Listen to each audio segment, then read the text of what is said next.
Hello everyone, welcome to another review on the channel. This one is from one of the best indies that have come out in the last few years.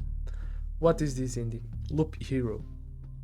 You probably heard about it, you probably saw big streamers playing it, big YouTubers making some impressions on it, but I still think it's very underrated. Why is that? This game, it's very unique. You don't see any games like this. This is a roguelite, but it's so rare in the way that it built its systems, the gameplay flows, the strategy in the game, everything is very unique.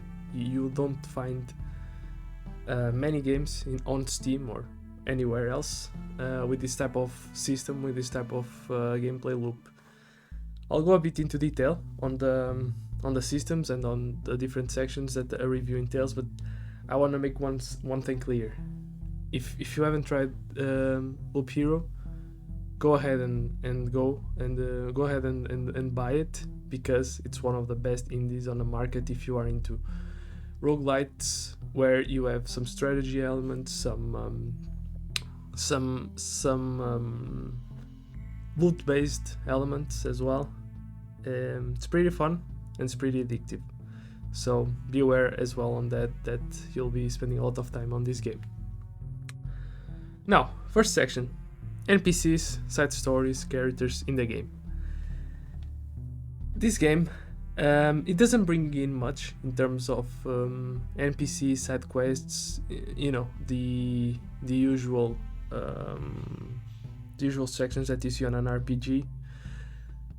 However, it does have some unique NPCs, some unique side characters that are dependent on the way you strategize your main hub, which is this thing that you are seeing around here, like a library, watchtower, crypt, academy.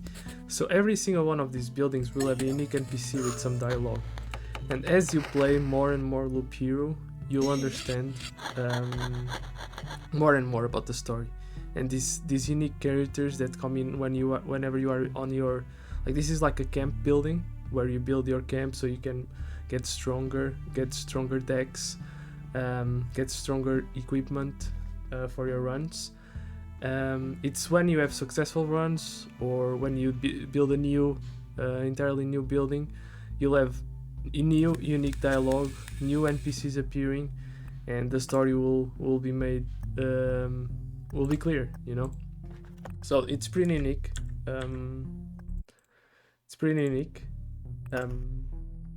Aside from this, we go into the main story and villain. In terms of the main story, you probably look at this and think, oh, there's probably no big main story. It's a roguelite. There's no focus on it. It's actually pretty interesting.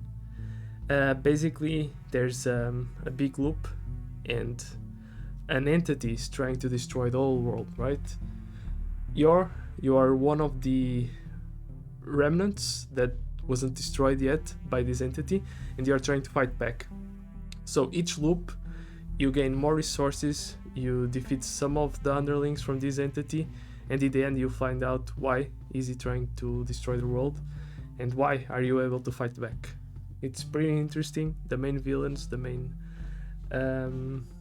opposition that you have in the game as bosses, they have good background stories, they are explained, and it's not only gameplay.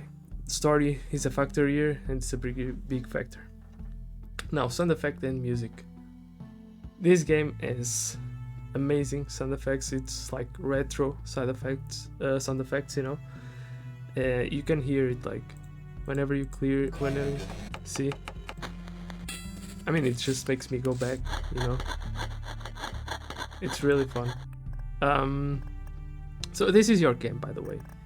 Then you have your decks and everything. You can see, like, the sound effects, the soundtrack going on right now. It's different when you play. You'll hear it because I'll put it on pretty soon. It's just amazing. It flows well with the gameplay, and it just brings me back because it really feels like, retro. And you can choose, by the way. It's not only on the sound, it's also on the looks. It's very retro. You can choose to have, you know, pixel fonts or high-res fonts. For example, like this. I prefer pixel fonts because I just find them more appealing in the game. In terms of leveling, itemization, so this is part a deck-based game where you have your deck. You can see it here. You have here your deck. What is this? Basically, you're choosing all the cards that you want to place on the map. Loop Hero, basically you have a set map where you walk around in loops, and as you walk around in loops and you defeat enemies, you'll gain cards every one loop that you pass around. What this means is that these cards that you choose will be the cards that you get as you are playing the game. So as you kill an enemy, you'll get one. For example, you can get Battlefield, and then it's up to you. You need to understand the cards that you are putting on your deck and that you are putting on the map to make a strong run. So it's based on this. You'll need to think about which cards you are choosing and which cards you don't want. It depends, because there are 3 classes in the game. There's the Necromancer. I don't have it here because you actually need a building for it, and I didn't have space. You have the Warrior, and you also have the Rogue. I beat the game with the Necromancer. I plan to do further runs with Warrior and Rogue in the future, but it's pretty fun. Then you also have other things. You have your traits, where you can choose different traits that you want for the map. So every like, I don't know, as you kill more and more enemies, there is a bar that fills on the top. That means that the boss is gonna spawn soon. With that, as you kill more and more enemies, you gain more XP. Every, I don't know, let's say 100, 200 XP, you'll gain one of these traits. The goal is to have the best trait, so when you face the bosses, you are super OP. That's the goal here, and you find these traits as you play the game. I'm only missing one, as you can see, but these are the traits that you get as you play this class during your run. What else? You also have this, as you can see here. These are your equipment that you gain as you kill more enemies and the loops pass, and it comes to the itemization. It's pretty fun. There are like 4 loot rarities. There's gray, I think there's gray, there's blue, there's orange, and then there's red, which is legendary. Sometimes the loot color won't mean much. What you need to look is stats that will make your character super powerful. For example, on the Necromancer, it would be the attack speed, the summon quality, and the skeleton level. You can have a super good legendary equipment, I don't know, an helmet or a necklace that will give you regen, defense, and evasion. However, for your class, that's not what you want, so it may appear to be good, but you need to think what is actually good to defeat the bosses and the enemies in the map. So that can be a bit misguiding, but I love it. It has that component of loot rarity, but it also has that component where you need to get the suffixes or affixes that you would see, I don't know, in an ARPG like Path of Exile. You need to look for those, and that's RNG based. You can get a really good equipment with attack speed, summon quality, and skeleton level. That's probably the best that you can get. These potions you can get as you build around in your encampment. As you can see, you need to unlock all of these and build, and these will give you like abilities. For example, this one can not this one, because this one you get out of the, like, for example, this one, passing through a cemetery tile during an expedition will grant you a memory fragment. You can resurrect the hero if you upgrade it. So you can get more resurrects, more potions, stuff like that as you build around. You can get, for example, when you are near the beginning of the loop, like the starting tile of the loop, you can get companions that can help you. summons, for example.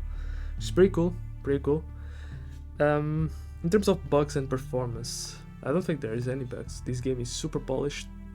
You can just plug in and play without any issues. Never had any crashes, any problems whatsoever.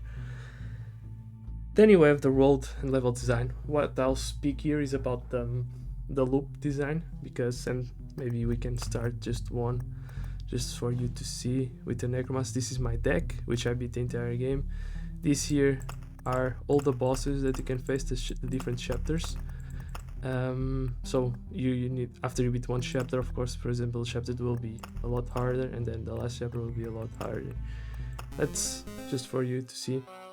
So it starts around this area here, and then you just see, you can pause and it will auto battle, and as you go through the loop you get items. For example, here you put, and as you pass along, as you put styles here, for example, grove here, ancestral crypt here, which is your ultimate basically,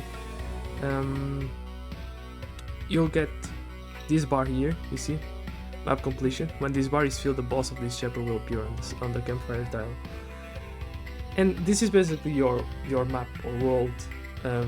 It will look different every run, depend on the cards that you get, depend where you place the tiles. You can place tiles anywhere except these, they are predefined. So it's pretty fun. It's a pretty fun way to have a different world each time you play the game. Now, how many hours per dollars that you pay for this game? I believe this game is around $20 on Steam. Can confirm that, but let me see. Right now on Steam this game it's actually 14.79 euros. This means that you can see my playtime is 56 hours, which means that you get 56 hours per 15 euros, and I still haven't totally beat everything. I mean, I beat the whole game, of course, but you can do it with other classes, and it's never ending fun basically. So you have basically here a full supply of gaming content for just 14 euros, which is crazy. This is huge value for your money, so you should definitely be looking at this game if you want good content for your money. Now, difficulty, enemy variety, and AI. I won't speak about AI because, of course, this is an autobattler. You can change equipment while you are on the fights. For example, you can see here I stopped the game, but if I return, see, I can stop the game here while you can stop while it's battling, but you can change equipment while you are in battle. For example, what I just got, I could do the forest, another forest, and this will give me more attack speed.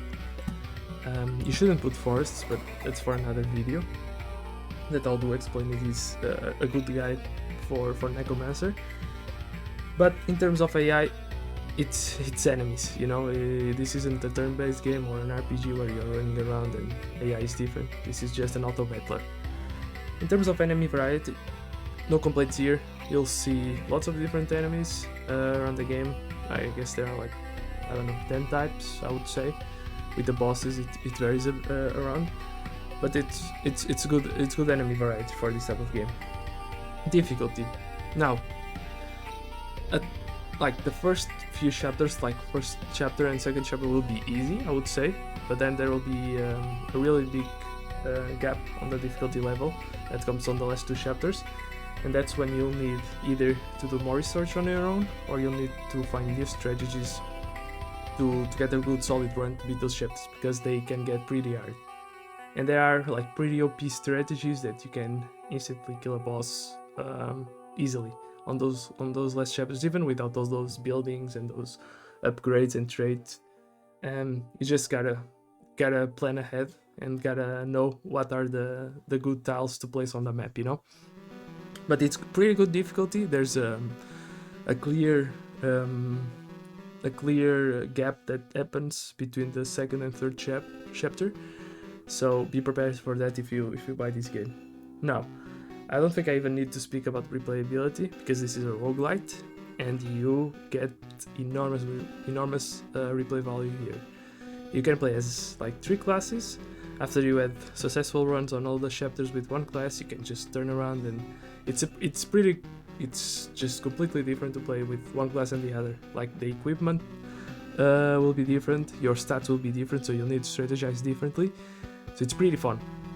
It's pretty fun, and replay values off the charts. This game is amazing for your money, as I've said before. Now this comes around the score, and I made it. We come around to the last section on the score, and I made it pretty evident that this is definitely a buy. I would even say that the devs should be making this game much more expensive. It's better than most of a AAA crap that we get these past years. So even indies, even among indies, this is one of the best in my opinion. Roguelites, I mean, if you are looking at roguelike, like Darkest Dungeon, I would say it comes pretty close in terms of value that you get. Like, you can get 100 hours easily here if you play all 3 classes and try to make different builds, so on and so forth. It's pretty fun. I would recommend anyone to buy this game if you are remotely interested in what you see. As you can see, as you gain more, like river, what is this river? It basically doubles the effects of adjacent landscape tiles. So if you put here a forest, which gives 1%, it will give you now 2% attack speed. So you can see the correlation here. It's pretty fun to just place maps. Like, for example, these will increase your XP. You play it here, and as you play around, for example, now I have like a ring there. Skeleton level, for example, is 0.9, I have 0.92, so I won't even mess around. If you build 4 of these, you get like a new upgraded, instead of having like 1 XP, increase the 1 XP by 1, you'll have it doubled, which is, you need to know this, and you only know this by playing more and more, you know? So when you reach your campfire there, let me just show you. For example, here is one of the rarities that I spoke to you. It gives now 2 stats instead of just 1, because it's blue. Forest here, you can see, I was gonna show you, but whatever. Your attack speed is 3%, if I put it up there, it would be 4% now instead of 3. When you arrive at this campfire here, you'll basically start a new loop all again. But as you go, more and more loops, enemies will be harder, they will hit harder. You can see the enemy level here, it will switch to enemy level 2, I think. Yeah, there you go. Because you are on the second loop, and it pauses because I told it to pause whenever it starts a new loop. So now you see I have new enemies that I didn't have on my previous loop. And it will get harder and harder, and you'll need to do to start upgrading your items. You need to start carefully and strategically putting new tiles.